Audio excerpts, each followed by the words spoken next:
is Mrs. Janecke here, and I'm going to read How the Grinch Stole Christmas. Every Who down in Whoville liked Christmas a lot. But the Grinch, who lived just north of Whoville, did not. The Grinch hated Christmas, the whole Christmas season. Now please don't ask why, no one quite knows the reason. It could be his head wasn't screwed on just right. It could be perhaps that his shoes were just too tight. But I think the most likely reason of all may have been that his heart was just 2 sizes too small. But whatever the reason, his heart or his shoes, he stood there on Christmas Eve, hating the Whos, staring down from his cave with a sour, grinchy frown at the warm lighted windows below in their town. For he knew every Who down in Whoville beneath was busy now hanging a mistletoe wreath. And they're hanging their stockings, he snarled on the street. Tomorrow is Christmas, it's practically here.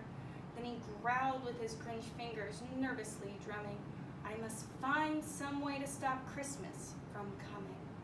For tomorrow, he knew, all the Who girls and boys would wake bright and early. They'd rush to their toys and then, oh the noise, noise, noise, noise. That's one thing he hated, the noise, noise, noise, noise. Then the Whos, young and old, would sit down to feast, and they'd feast, and they'd feast, and they'd feast, feast, feast, feast. They would feast on Who pudding and rare Who roast beef, which was something the Grinch couldn't stand in the least. And then they'd do something they'd like least of all. Every Who down in Whoville, the tall and the small, would stand together close with Christmas bells ringing. They'd stand hand in hand, and Whos would start singing. They'd sing and they'd sing and they'd sing, sing, sing. And the more the Grinch thought of this Who Christmas sing, and the more the Grinch thought, I must stop this whole thing. Why, the 53 years I've put up with it now, I must stop this Christmas from coming. But how? And then he got an idea, an awful idea. The Grinch got a wonderful, awful idea. I know just what to do, the Grinch laughed in his throat, and then he made a quick Santa Claus hat and a coat. And he chuckled and chuckled, ha, what a great Grinchy trick with this coat and this hat. I look just like Saint Nick. All I need is a reindeer, the Grinch looked around, but since reindeer are scarce and there was none to be found, did that stop the old Grinch?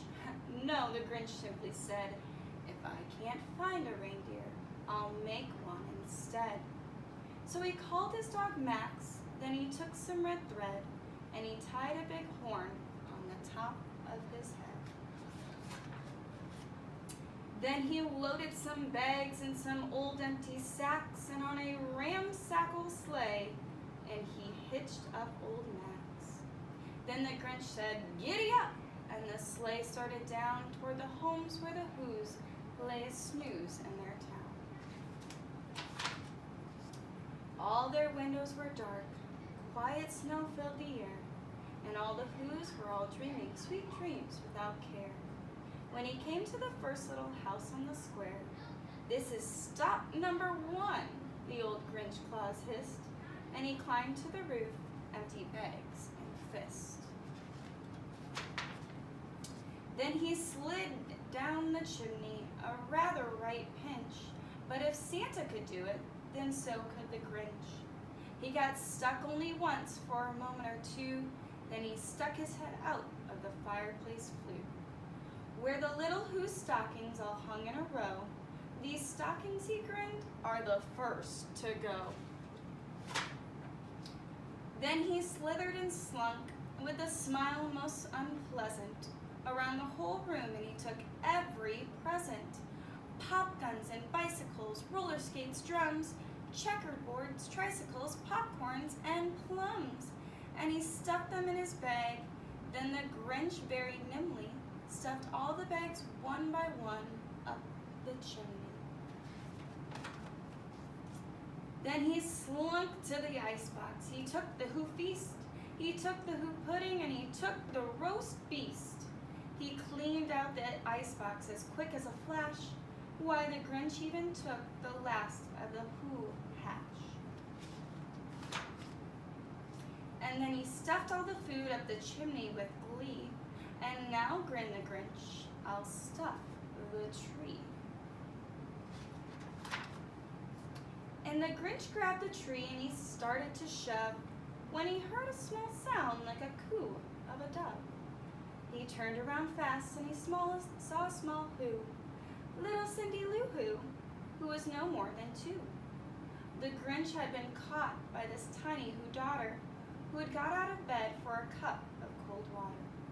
She stared at the Grinch and said, Santa Claus, why are you taking our Christmas tree? Why? But you know that old Grinch was so smart and so slick, he thought up a lie and he thought it up quick.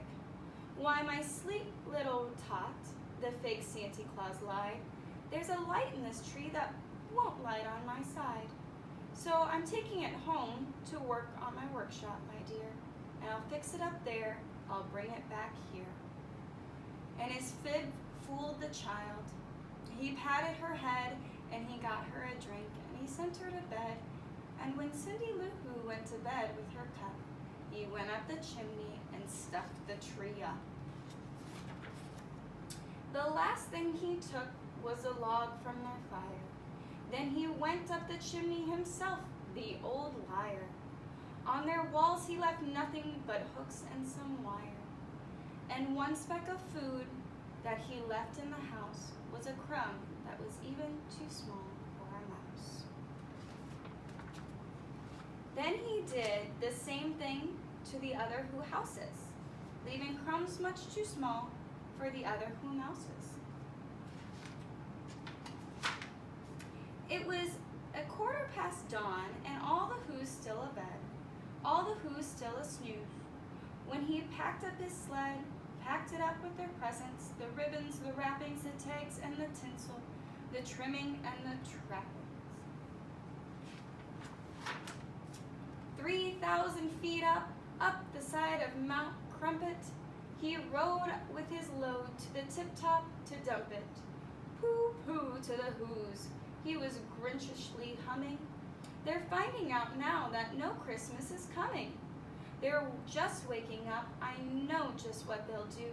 Their mouths will hang open for a minute or two. Then the who's down in Whoville will all cry, boo-hoo. That's a noise, grinned the Grinch, that I simply must hear. So he paused and the Grinch put his hand in his ear. And then he did hear a sound rising over the snow. It started in low, and then it started to grow. But the sound wasn't sad. Why, this sound sounded merry. It couldn't be so, but it was merry, very. He stared down at Whoville. The Grinch popped his eyes, then in shock, what he saw was shocking surprise.